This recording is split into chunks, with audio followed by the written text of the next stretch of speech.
them better than you can because we will play it day in, day out. Yeah. So to me, like, that's fine, right? You might not win the championship doing that, but you're also not going to win the championship doing what CLG is doing now. So Right. I would be happy with them committing to a defined play style. We'll see if that's going to be the option here today and what EG is going to look at in the picks and bans, because you're right. This is the major topic of conversation around CLG is this next couple minutes right here. And so, the first few bans have come in per side. The Nocturne, I am really, really sad to see Blue Team ban away Nocturne. I really do believe he is the current strongest pick in the game. You can put him in 3 different lanes, well, 2 lanes in a jungle, but either way, I feel like it trumps everything else in the game. But no, they're going to let Gwen stay up. They grab it right away, and EG are like, well, this is what we thought was going to happen. And they got the Akali Hover ready to go. Yeah, Akali works well for them. Shizuke is a fantastic Akali player.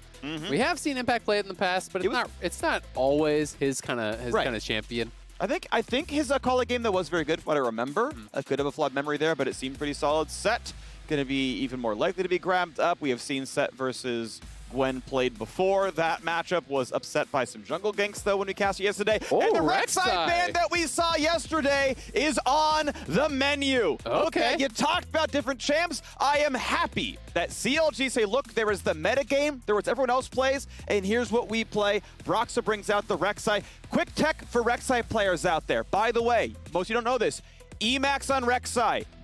It is way better than Qmax. You're welcome for the 3% extra win rate. Just max the tunnels, it's more damage, it's more mobility, it's the better Rek'Sai build. She's really good if you max the tunnels. Rek'Sai for Broxah should be doing the same.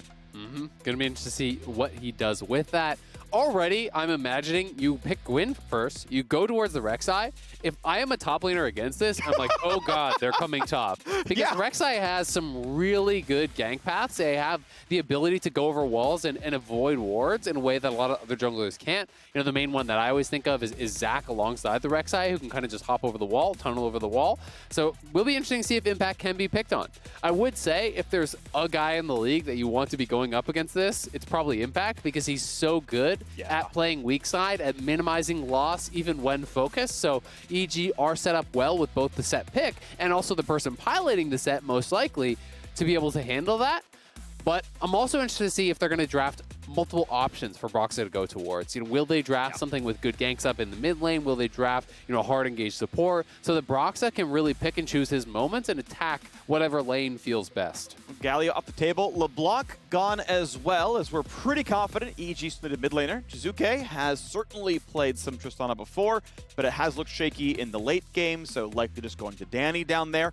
Obviously, with the Thresh ban, we weren't expecting to see any Aphelios or Jinx as a result of that one. As it seems like that's the pairing that everyone wants to play. Yeah. And they won't play those champs without the extra appeal for the support, so off the table. The Thresh ban has just kind of gained value because TK was the other pairing, and that's just not really being played in that role anymore, at least at the pro level. So Okay, they're doing it, though. Okay. Lucian mid, Marksman mid, so Diana going to be the only magic damage here for EG. Very interesting. I mean, you could theoretically go range support, but generally not going to bring much damage from that role in pro play either way. So it will be up to that. Diana is a power farmer, can work really well there. Nautilus would make some sense. More gank setup for Broxah here.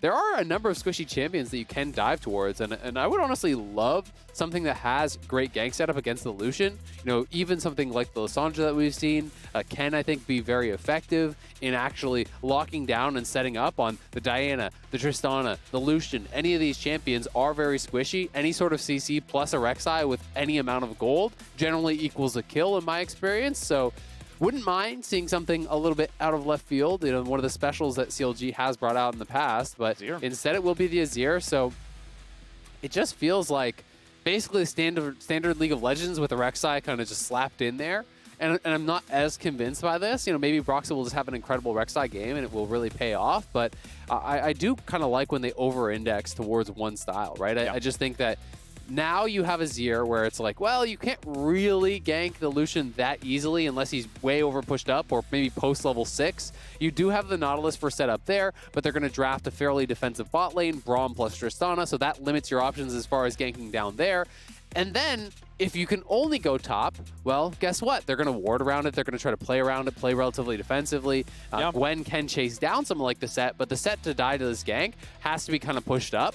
because you don't have any sort of CC coming through from the Gwen. It's more just about chasing down the set in the long lane. So I'm not sure that they've really created the best draft for Broxah to be successful on the Rek'Sai, a champion that still, like the old days, really does have to play from ahead. You kind of have to snowball. Their utility is very poor compared to a lot of these other junglers. You just have the one little knock-up, so you got to get ahead. You got to be dominating in the early game to really have as much value as someone like the Diana is going to have. Of course, so specific interactions to talk about with these champions. So Rek'Sai, of course, if you don't know, as long as you're burrowed, you just right-click on them, and as soon as they're in range, you'll get your knock-up. So you can't, like, be smart about it and, like, Braum W over or Lucian dash over and, like, not get caught, because if he's clicked on you, it's going to happen no matter what. However, the thing I'm looking at, though, is Broxah basically has to flash knockup if he wants to catch set, because otherwise you're tunneling forward, and he's just like, well, Facebreaker. I've stunned you, and I'm going to walk away and be out of knockup range now. So Broxah basically is going to have a really hard time ganking Impact without the flash. We probably see a level 4 flash gank top, and maybe that's going to be enough for them, but that's kind of what we're looking at here, figuring out if he can get any of the ganks off. Finn is not running Ignite, by the way. It is TP flash on the Gwen. We are on the Rift. Let's see who's going to come away with this one. CLG hoping to find their way going up in the standings. They have been down somewhat here in summer. Pretty interesting to see Turtle actually going for Exhaust. So it's Ignite Exhaust bot lane here for CLG. They want to bring the Exhaust to be able to answer the Tristana, but they still want the Ignite for the kill pressure. So they are trying to go for a much more aggressive setup. And I think it's going to have a lot of value in this game, you know, because even once you're out of lane, having Exhaust for the Diana can be really, really high value. So I think it's a pretty smart adaptation, gives them some more potential power in any sort of all-in 2v2, or if you do want to call Broxah there and try to force, might be better set up to succeed. I will say one of the big things is Exhaust really, really fits the combat pattern against Tristana, especially with the Hail of Blades. You're going to block the auto attacks and the explosive charge, or she sits there not doing anything for a really long time to wait at Exhaust, and you're like, well, I functionally stunned you with my Summoner spell. None of those do that. This feels good too. So it really does fit the combat pattern nicely. You mentioned Diana. I agree. That's also a front-loaded kit. Yasuo's one of those where you're kind of blocking all the damage all up front. So I like this a lot. I think you'll actually get more total health back through Exhaust than through Ignite. And we get to watch. Are they going to invade? They're sticking around, but not really. Just a defensive ward that's not getting swept. Jizuke looks like he's going to go and put his trinket down and just the very last second. And he's going to just walk into the Azir, take a little bit of damage, and just auto him back, take the Q, and look, he won the trade. Yep, nicely done there by Jizuke. So just trying to threaten, I think, on that start. And it actually, I'm not sure if this was a pre-planned route or if they did dissuade it by threatening the invade, because Braum, wow, Finn wants to fight right away. He says, you know what, screw it, I will flash to auto you, get some decent damage down.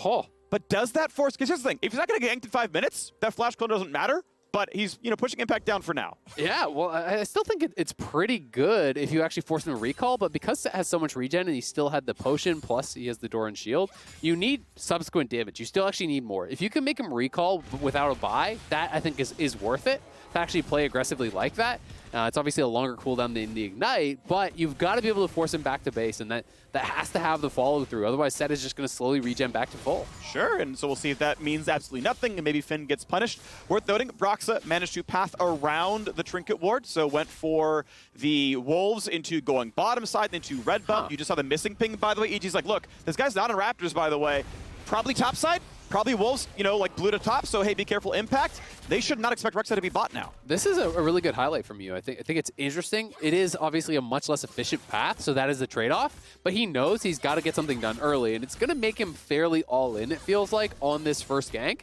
I'm assuming he's going bot because he did this kind of clever path. This will get him level 3. Really creative path here. And they got a hard commit with the Ignite Exhaust. They got to get a kill now. Okay, based on that movement, you now know you were on a ward. They put it in the river. Sadly for Broxah, he's not going to get a play. He stays in the brush, walks out. Now this is definitely fully known. They even know that he's heading towards this side of the map. But sadly, Diana started bot, so Broxah will not get a single camp. He gets a ward and nothing else. Man, I'm really disappointed they didn't commit to that. I really feel like if you're going to set up your whole path for this and be really inefficient to do it, you've got to do more. He's just 2 camps behind now. Sure, you're going to trade Scuttles and you can go back to but they know he's there. Oh, God. That's okay. He can jump the wall. He's going to be fine. But the flash follow. Finn has no flash himself. They literally could have called Scuttle was dead. Pother saw it walk back for the circle. He face checks Finn. Scared in first blood goes over to EG. And now you are so far behind in the jungle matchup. You know, you sacrificed multiple camps to actually get down there, do this inefficient path that was clever, but EG played well around it. They just backed it up. There was no commitment to the play. They didn't actually go for it. Maybe it wouldn't have worked out either way. And your jungler then gets a free kill off your top laner who flashed early to try to pressure. Impact hasn't even TP'd, and he has way more farm now. So like everything is kind of down the drain a little bit here for CLG. We'll see if they can get any sort of play back. You know, Svenskeren did commit his flash. That's a small win, but it's going to be tough. I mean, your buy wasn't even any good for Finn. He got boots and a refillable, and he's down without summoners. So Impact can just back it up when he wants. He'll have much better buy and can TP back to lane. All right, CSing up at the top side, level 5. First for Impact, level 4.25 for the poor Gwen. So Finn's in a really rough spot here. Has not gotten any leads off of what happened in the early game. And now a bot lane fight while Turtle is stunned. They're going to rocket jump right over the Nautilus. A flash to safety, not going to mean a whole lot. That was a nice great hook. anchor. Great by Smoothie. It should keep him safe. The flash for the root, but now they can go back onto the Nautilus. 300 health, he'll still survive. A trade won by EG. Good mechanics out of CLG, but now Svenskeren is here. Sweeper's going to see him. That's a kill. That's a kill. Svenskeren's on 2. Smoothie's on the way out. He'll survive, but this game is getting run over by EG. Yeah, really nice angle on the Q from Braum. Ignar out of the brush there, tagged on to Wild Turtle. And it felt like the exhaust came through pretty late. I think the explosive charge had already fully gone off. So, you know, Danny playing pretty well around that, didn't actually jump in until that damage had already largely been put through. Smoothie did have a great hook, pulling Danny out of the air, saving his AD, but it was all for naught because Svenskeren got down there. They didn't immediately back off. They wanted to try to stay around, and instead it's just another kill over to Diana. It's pressure for the EG bot lane, an easier reset for them. Proxa does not check the brush for the ward, knows where Impact is going. The team can try to collapse. Gwen still having to clean out this wave topside. Can go to come off. Flash knockup is in. Decent damage. Impact is not 6. He does have Flash. Punches a lot of damage. Flash is in for more, but they're going to get the trade. They push him into the wall, and finally CLG are on the board. Yep, going to be coming down. They get that kill. That's a big one for Finn. A little bit slow on the rotation. I think we just assumed that his 2 players might have it. He might not have to move. It does end up costing the flash from Brox there. Impact trying to fight his way out, but EG will get something back on this bottom side. Going to be able to grab the first dragon of the game. But CLG must have a winning lane to play through. So now they're at least creating that on the top side. The wave crashes, so Impact will miss out on actually a lot of this. Going to be losing quite a few minions, so he'll be down a little bit in experience himself now. And Finn will also have the gold lead. So now you just got to rinse and repeat, continue trying to get that Gwen ahead, have a lane to really play through. Alrighty. Well, we get to try the rest of this game if they can find a lane to play through, as you're mentioning, trying to get Finn continually ahead on top side. Jizuke's Lucian. Yeah, he's usually doing quite well. This time around, actually just trading farms. So statistically, Pabalther is crushing this lane compared to the norms against Jizuke. But just farming equally. We'll see if he pops off eventually. Likely to. Yeah, I mean, he's been a great player to watch in lane. I really love Jizuke's laning phase. He is so aggressive. His forward percentage is the highest of all the mid laners. He has one of the best CSDs, I think second in the league as far as mid lane goes. And he really does challenge his opponents. You know, he has that kind of mindset. He talked about it. We saw the clip from yesterday when he was on the analyst desk. The idea that you have to believe that you are going to be able to make the play, that you're not going to be the one to cost the game, to be able to go for these aggressive plays. And that's how you create advantages in League of Legends. And it's been pretty cool. Smart optimization by Svenskeren. Good smite. Good job, Brox, getting his red buff back. Sven, you saw him let the Q go through the red buff while still checking Krugs, getting the vision. And in fact, I believe saw Smoothie waiting there. And it's like, actually, no, let's just piece out of that one. Good job with the I like that one. Good job, Empire. You're tracking what his pathing normally looks like from maybe solo queue replays and whatnot. Tracked it. And yeah, we actually did see bot lane had warded in front of the bot lane tri-brush. By 2:40 into the game, and that bot lane gank didn't happen. And that is one of the things. If you're predictable in your play, even if it is through solo queue, a lot of the coaches will be looking through, trying to find these patterns, identifying what you like to do. And if this is a path that he often uses, hey, maybe they sussed it out, knew to back off early, and that's some really impressive prep if that's the case. Blast plant hit. Impact doesn't know for sure, but Broxah flashless. this gank is always going to be reactable. You can always get the stun and then just simply walk away. But now Broxah in from behind. Here we go. Lets the Naka come in, dunks in to buy a bit more space. Impact now on the run. Punches in for a bit of shielding. Getting flashed under. There's the clap into the turret. Finn still gets the auto attack, and there is the kill picked up. So CLG getting kills through topside. Gold is still 1,000 apart, but CLG somewhat catching up. Nicely done. They needed to get that repeat. They need to play through a winning lane here. Broxah pairing up with Finn, getting that kill. Doesn't even cost them the Rek'Sai ulti, which is nice. Svenskeren looking for a wrap here, but don't think there's going to be too much of a play. I think Finn should just be able to walk it out. Yeah, does so. Svenskeren tries to make sure, like, are you taking a greedy recall? Didn't, I believe, see him walk away, but either way, you're definitely getting this wave. You know, he doesn't, I think, have to hard push it. Obviously, he wants to be efficient to his own time, but the longer you take for these minions, the more chance that Impact can get the XP. Yeah, like, technically, like, probably there could have been 6 casters up for him, but Svenskeren, you know, cleared the way as best he could and gets a lot of it himself. And even though it sucks for Impact, Diana scales well. Yes. So Diana getting that golden experience is a big deal. And when you're actually looking at the individual jungle matchups, Svenskeren is getting so far ahead. You know, plus 20 CS, has 2 kills. Broxah has been involved in some stuff, but just got the assists out of it. So that is something that will be a concern. You know, Finn has got to make good on this advantage here. To check in, it's an 800 gold lead to Svenskeren, but also an 800 gold lead to Finn. And Finn also, by the way, you can see 8 to 7 is up a level. Carries. So top lane should be in a spot where it's now going to start winning on its own. Like, obviously, again, it started really poorly, good Svenskeren gank, but Finn should be able to keep accruing advantages here, and that's a good gank priority. That's getting him the last hits. That's good. So we'll see that if that comes true, and CLG can maybe tilt some other lanes with Brox's pressure.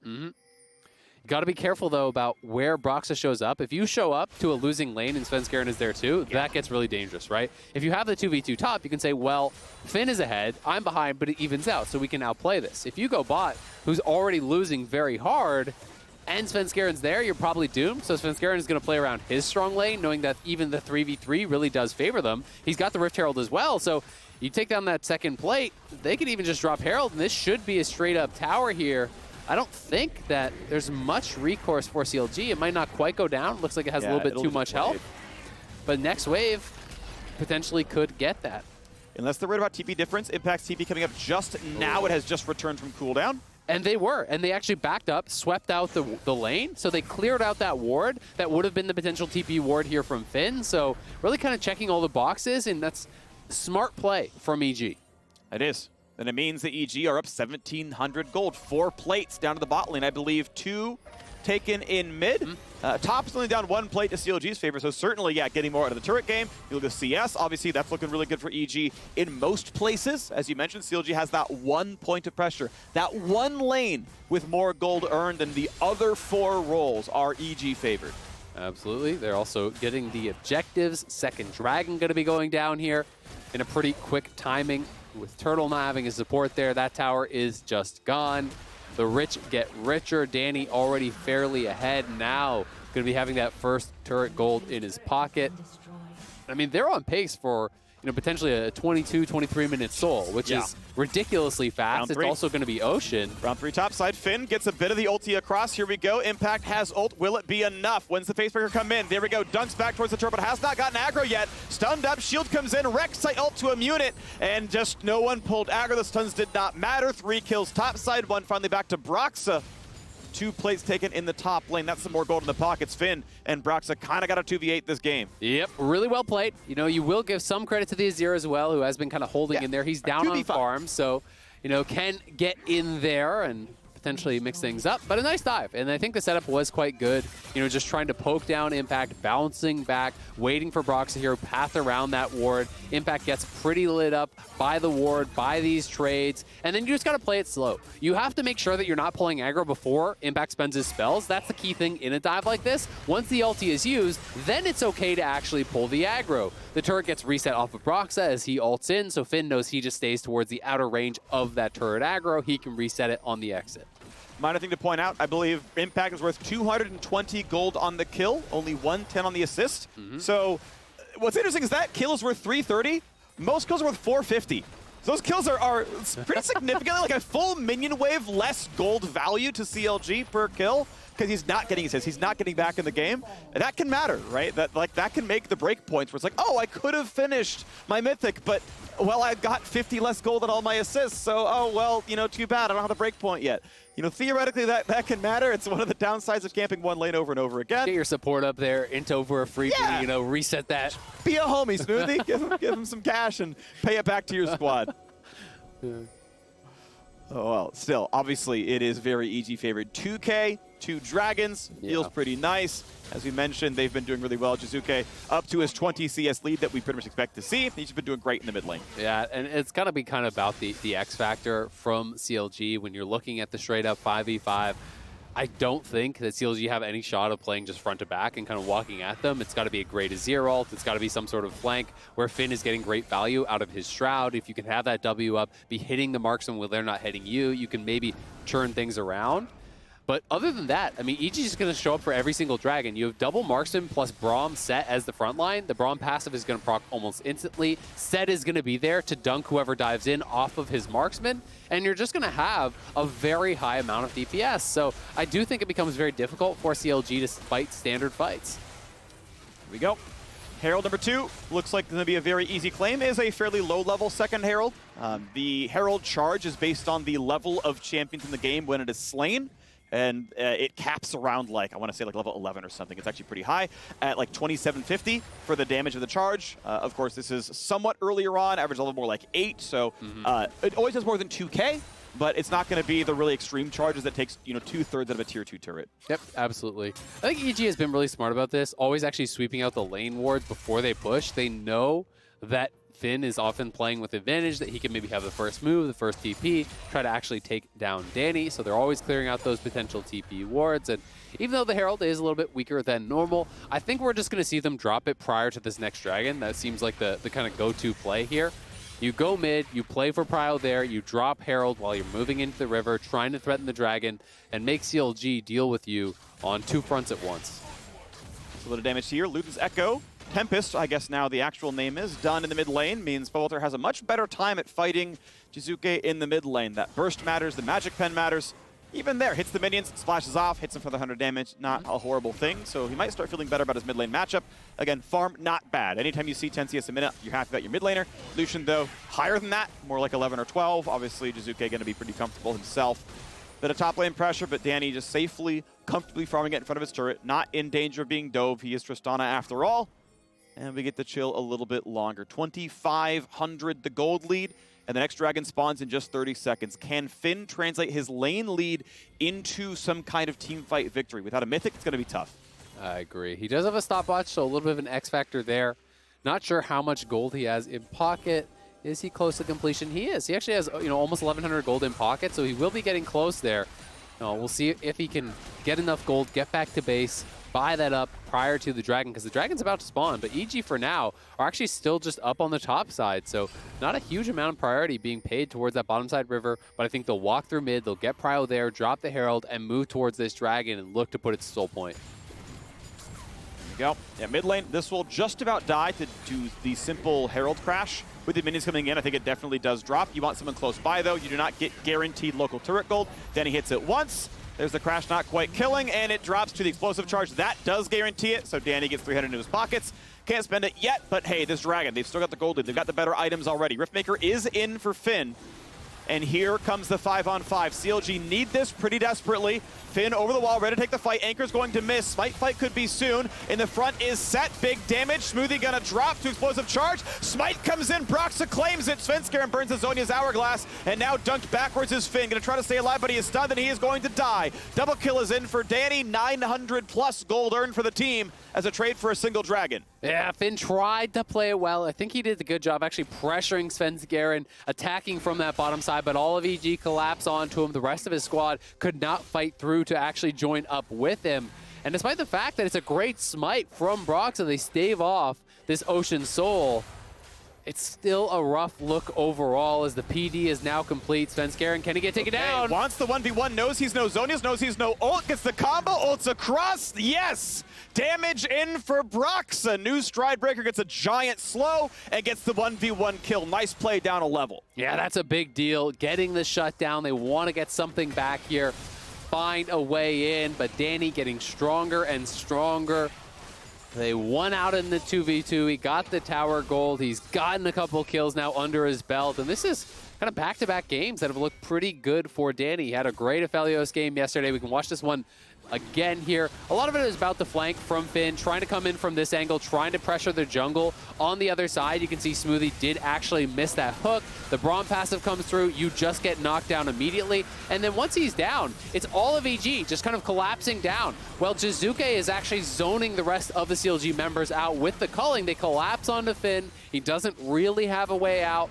I think the angle was good, but not able to make anything happen with it. And then you called it. No stasis available, no flash available. Brox tracks him with the burrowed passive, spotted him on the wolves, goes in, gets the shutdown, gets the kill.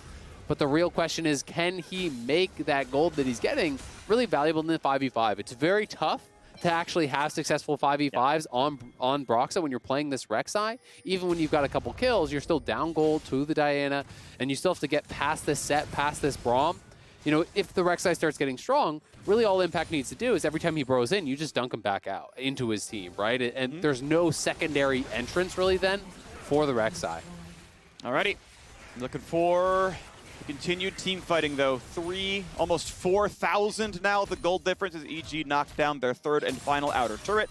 Top laners can battle. Finn though, only equal level to Impact right now. Looking at the two of them, still half a level up, but hasn't got the break point right now. And now Baron started instantly on 20. Turtle's bot. They can't contest. Do not know. They do not know. They don't have the vision. Well done, Evil Geniuses. Mid pressure, top pressure, and now CLG walk over. They'll walk in too late. Proxa sees him. There is no way he smites this in time. Finn gets some vision. Not going to get the snipe. Ulti not going to matter here. And it's time to just run away. EG a bit low. Is there a fight the CLG can win? Decent damage. Finn comes across. There's the first kill. Proxy just shut down instantly, and Finn will not have the damage. Burns his stopwatch, but now it is basically a 3v5 as the top laner goes down. A double kill in for Danny, and CLG can only run away. Not just the Baron, but also 2 kills go to Evil Geniuses. Just a great call from EG. Oh, they're going in for Impact. I like the W. Really good by Kaisa to stop the recall right at the timing. Doug will not turn the kill around. Good job. Really nice job to find a kill. Zuke stopped the recall, but he's going to be fine. Yep, they didn't have any eyes on him, so he will be able to walk it out. Good job by Turtle, as you said, stopping the recall, getting them 1 kill back, but it is a very small advantage after EG took so much there. I just think it's a great call, right? And it's really all about the positioning for Kaisa. Kaisa showed bot on the wave, and it is walking up this whole time. You know, yes, they showed that it was in fog, but Kaisa cleared out the wave. As soon as they see Turtle bot, there's no TP on Kaisa. She can never get here. So at worst, EG are then forced to turn into a 5v5 or really a 5v4 without the Kaisa there, which they're going to win anyway because they're playing from an advantage. In this case, they just rush down the Baron with the double marksman. They secure that. CLG is forced into this kind of desperate situation where they're saying, all right, we just probably lost the game. We need to try to kill off these Baron buffs. We need to try to get something back. So CLG tries to force the fight, loses the fight as well, insult to injury. They do get 1 kill back, which is nice, but it is not nearly enough as EG is just piling up the advantages. 5,000 gold. Their third dragon comes in just 30 seconds. Red Bull Baron power play so far so good. Not yet going for the tier 2 turrets though. Manicuring waves a little bit. Looks like they're going for the very safe dragon play and then siege afterwards. And we're seeing even more popularity with this Anathema's Chains from Ignar. Yeah. A lot of support players are prioritizing this, even over the Mythic we've seen at times. So going to be grabbing this up. I would suspect they're going to be marking Pobelter, trying to reduce a lot of the damage coming through from the Azir. Of course, Turtle could be an option there as well, but Braum dealing pretty well with the marksman. So it's an interesting buy. You know, really shuts down the ability that one person kind of has to deal that damage to you. All right. Well, gold pretty close among Finn, Pobelter, and Wild Turtle. We'll see now as Ignar walks the front line, puts the shield up. Ulti comes across on a 2. Decent damage now, and Pobelter gets away, but certainly Broxa cannot. Caught in the team and just dies. Svenskeren now to join the bottom side push. Juke just simply on the split. Bot lane tier 2, plenty gold income there, and the lead just grows and grows and grows. 6,000 now going to be the lead here, even above that one. The Dragon is actually being left up. EG actually maximizing their turret kills first. Not rushing for the soul at all, but to knock down the base instead. Engaging a 4v5 is a possibility. Svenskeren burns the zone. Zuke at half HP. Big damage and an impact. The shield comes up, but he should go down, and he does. CLG may be able to find a single kill. They still lose the turret in mid and in bot. And as Broxa comes alive in 4 seconds, CLG should look for the 5v4 team fight, find a way in, and maybe take away the Dragon and tie that score up. Yeah, we'll see if they're going to be able to get there in time. EG look like they want to just try to rush down the Dragon, go take the Blast Cone as 4, just target that Dragon. There is some risk to this. CLG should try to just rush over there and force if they can. Impact's going to be dead for 15. This is probably your best shot to get something, but it just dies instantly. Yeah, really good damage. It just burns down too fast, so even though the ward comes down to see him, it's like, actually, even if we flash, they get away. So no play to be had. EG able to ultimately trade a kill for a kill. They knock down tier 2 and tier 3 turrets in mid and bot. They still got the Dragon on the way out, and that's a pretty good Baron power play. Absolutely. Got a lot of gold here. CLG pushing them back. The critical thing was the tower never got finished. You know, if someone could have actually gotten a couple more hits in there, finished off that tower a little bit earlier, I think EG could have actually committed to the fight, but the tower stays alive. CLG engaged just in time to push Jizuke back, and with those carries moving up on him, he had to kite back. The tower survives. Lots of shots come out, get them that 1 kill, but it is just Impact going down. And honestly, he doesn't really matter at this point. He's been focused the whole game. He is behind, but he's going to play his role. The carries stay safe, and they are ridiculously strong at this point. An entire Lord Doms is essentially ahead here for Danny. You know, he's got the BF plus that, so really that kind of equates with the gold that the Last Whisper costs, and he is just very, very rich. A full 3,000 gold lead on Tristana, and well itemized to kill anyone he wants to. It's going to feel really good right there. Finn in the side lane up against Impact. Once again has his level lead. Ult comes across, does not sidestep the punch, but doesn't seem to need to. Just Drain tanks it back up. Impact going to go for the dunk into the wall with a turret in range, but Finn should finish the kill. Gets stunned again. Turret is warmed up. He has to run pretty fast. Jizuke going to be in range, going to knock him down. And a good trade kill, good TP to get it back. It's a good TP from Jizuke, but really, honestly, a good play from Finn, but it's the engaged mid lane. Zhonya's going to mean nothing. Pavotr will still die for this one. Danny is on top. Svenskeren actually grabs the kill anyway. And now Smoothie has to flash to stay out of range. Ignore gets a slow, but nothing more than that, as they can't get in the range for the rest. So 2 for 1 the overall fight. EG come out ahead. And I mean, it's just tough. You realize how bad of a spot CLG is in when your solo laner gets a 1v1 kill, draws the other solo laner's TP, and then your team dies in the 4v3. Yep. Right? You know, you're just not able to actually play the map, and that's the situation they're in. Pobelter was with the squad. It's a 4v3. You still end up dying. They're going to take inhibitors off the back of this, so CLG's good play from Finn just really doesn't matter whatsoever. All right, well, off we go to the other side of the map. Baron is up in 14 seconds, and the gold lead is 7,000. This is a gigantic one. EG have continued to accrue gold lead after gold lead after gold lead. It has grown over time. This graph is just up and to the right for EG. And CLG, the best they can do is put a couple wards down, see that the Baron setup is happening, and try for the desperation play onto Impact. He has flash, he burns it now. Ulti is up on top. There goes Wild Turtle, big damage. Big spike comes in, the punch is there, but no ulti for Pope. They don't go for the bigger play, as now the front line's ready to fight. Diana shuffled out, but Danny's ready to kill absolutely everyone. 1 for 1, 2 for 1, and the Tristana is still alive so far. Ignar frontlining, and they're gonna start burning people down. Finn burns his Zhonya's Hourglass, but he's in a 1 versus 4. Flash to deal some damage, and it's not going to matter. A stopwatch keeps Ignar safe, and look at that. It's 3 dead on CLG and only 1 traded back. Yeah, and you can see the assist pings. They want to go towards mid. The supers are there. 30 seconds on Pobelter, 40 on Finn, and this should be it for EG. There we go. The wave going to be cleared as fast as possible by Turtle and Broxa. 3 caster minions, and the next wave, by the way, really far away, but bot is pushing in as well. Someone's got to int to knock down the minions, I feel like, or you're going to lose just before everything spawns. 8 seconds still on Pobelter. TP comes to keep the minion alive. They're going to lose both turrets first, and Broxa tries to get a bit of damage, but gets absolutely nothing. Tries to run away, tries to get out from Impact, but he gets pulled right back in. There's the last turret. There are 2 kills, and now as CLG respawns, it's not going to be enough. Danny jumps in for even more. A triple kill for him. The Nexus falls, and sub 28 minutes. Evil Genius is demolished CLG.